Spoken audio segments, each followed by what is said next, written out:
आज मी कुर्ती कटिंग करत आहे आणि एक टिप्स आहे.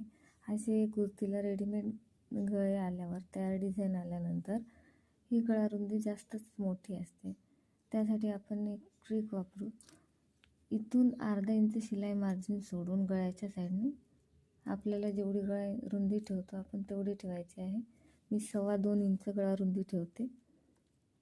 2.25 इंचावर एक मार्किंग करायची आणि तिथून असा क्रॉसमध्ये आतल्या बाजूने उलट्या साईडने एक स्टिच द्यायची. म्हणजे ही गळा रुंदी कमी होईल आणि गळाही फिनिशिंगने शिवण्यात येईल आपला. मग अर्धा इंचावर हा गळा कटिंग करून घ्यायचा. स्टिच केल्यानंतर शिलाई अशी कॉर्नरने येईल आणि गळ्यालाही फिनिशिंग छान येईल. हे बघा, इथे मी निशाण लावलेलं आहे.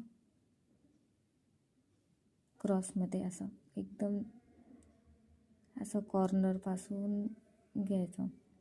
त्यानंतर गळ्याची कटिंग करायची. त्यासाठी मी इथून आपलं अर्धा इंच कमी होत आहे म्हणून कटिंगमध्ये थोडंसं आपली जी मार्किंग आहे त्याच्या पुढे पाऊण इंच एक्स्ट्रा घेत आहे. कारण इथून कमी झाल्यानंतर हा भाग कमी होऊ शकतो. त्यासाठी अर्धा 1 इंच एक्स्ट्रा घ्यायचं. नंतर परत माप टाकून कटिंग करायचं. ही टिप्स तुम्हाला कामाची वाटल्यास लाईक करा, शेअर करा आणि सबस्क्राईब करा. थँक्यू.